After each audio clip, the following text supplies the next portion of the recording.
Fortenbaugh, our gambling expert, back. Joe, Jared Goff facing the Bears. 249.5 passing yards is the total. Do we go more or less? More. The number is cheap because of the performance we saw last week. Goff and the Lions look terrible, but that's more a byproduct of playing on the road at Green Bay. This is at home against a Chicago defense that's banged up in the secondary. Goff indoors versus Goff outdoors is the difference. Indoors last year, he averaged 280 passing yards per game. We're going more. All right, Joe, we talked about Saquon Barkley briefly before. Has the showdown with the Chiefs this weekend more or less 88.5 rushing yards? Less. As great as the Eagles looked in the Super Bowl last year, Barkley carried the ball 25 times for only 57 yards. Why? Kansas City defensive coordinator Steve Spagnuolo's game plan, sell out against Barkley. He is the engine that makes the offense go. I think he does the same thing here, especially knowing A.J. Brown is not 100%. And then finally, Cowboys, Giants. George Pickens, not really that involved in week one. His total is 53.5 receiving yards. You go more or less? Less. As bad as the Giants looked in week one, I still think they have a decent defense. In case in point, against Washington, the leading receiver was Deebo Samuel with about 77 yards. If you're getting a wide receiver involved in this game, it's going to be CeeDee Lamb, who had that big drop late in the game. I think you want to get him going. The Giants should be able to run the ball here so you can keep Dallas's offense off the field. All right, so let's recap again. We've got Goff and the over. We've got the under on Barkley. We have the under on George Pickens. We've made those a parlay. They're on ESPN Bet Sportsbook right now at plus 541. Look for the more or less featured parlay on the homepage and in the parlay lounge. Meanwhile, we mentioned Pickens. I want to dive into that game a minute here. Giants, Cowboys. And Harry, I've been waiting all week to get you in here. I want to show a tape that Dan Orlovsky brought to the show the other day. And it was something that I hadn't really seen much coverage of. The Cowboy game was a whole week ago already. But he pointed out a few plays in which George Pickens does not appear to be giving maximum effort. You played the position. Yep. Let's roll the tape. I want you to tell us what you see. Harry. So number one here, you're going to see George Pickens at the top of the screen. This safety is coming down to fit the run. You have an opportunity, if you're George Pickens, to earhole that guy, because every opportunity he gets to take your head off and deplete you, he's going to do it. Here's another version of it right here. Don't take plays off. Why are you letting this safety off the hook and allowing him to just take a play off? I don't like it from George Pickens. And then also, if they throw this bubble screen to a guy that's in the same receiver room as you and you're lollygagging and not blocked up, I'm going to be upset if I'm any other receiver in that room. And here's this one right here. Just let me go through the motions. I'm not getting the football. Let me just jog through things. It all comes down to this, Greeny. They're trying to change the culture in Dallas. You cannot be one-dimensional in this league. Brian Schottenheimer is trying to run the football. You want to know who's a part of the run game as well? The wide receivers, when quarters coverage is there and that safety is coming down to knock that running back out, the receiver must do his job. What if that running back breaks free and your guy is the man tackling the play every time? You don't want to be that guy in the film room. For a guy to be in a contract year and to take plays off, I don't like it. I played the game with Roddy White and Julio Jones. You know what those two guys took pride in doing? Blocking damn DBs when they had the opportunity. You want to know why our receiver group was one of the most feared one in the National Football League? Because we'd knock your block off every chance we had. George Pickens, he has to have that mindset. So watching that is disappointing. The other one, it's the blocking, and then it's the not giving effort, it's not selling out when the ball's not coming to you because you're just sort of motioning to the defense that you're not a part of it. So if you're on that team, and look, we just went through this in Pittsburgh. We literally went through this. Here we are, week one. Like, what do the leaders of that team need to do? You got to bring them to the front of the congregation. We got to have a closed meeting talk. Like, listen, you can do it or not do it, but it's going to be some consequences. And if we got to throw hands, we can throw hands. But this is not acceptable here. You might be able to get away with that somewhere else, but we're not going to tolerate it. And Shoddy's going to have to back them up, because this is the thing. Not only talking about the penalty that he got when he just grabbed Cooper and the Gene, down there when they were in scoring position. Just block.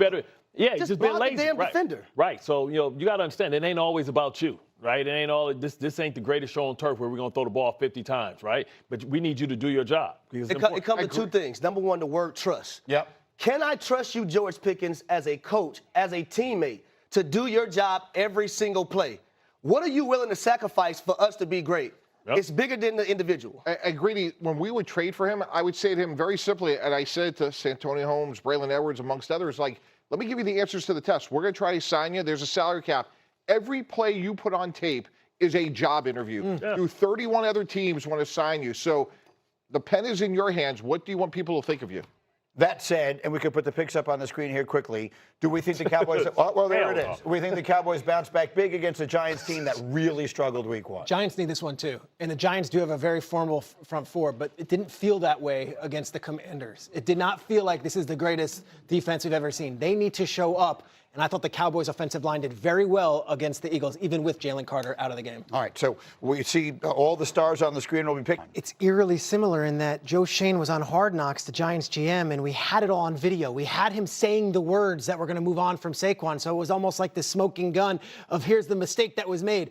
Jerry has so many quotes on camera and so many things in paper that he actually has said we're better off with Micah. We need to improve the rushing game.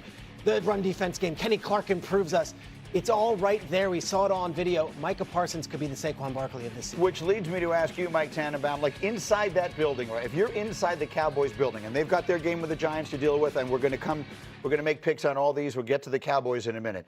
But if you're not Jerry Jones, if you're someone else in that building and you're watching Micah right now becoming the story of the league, what thoughts are going through your mind? Massive regret that, again, how we approach things strategically, Greeny, puts us at a massive competitive disadvantage.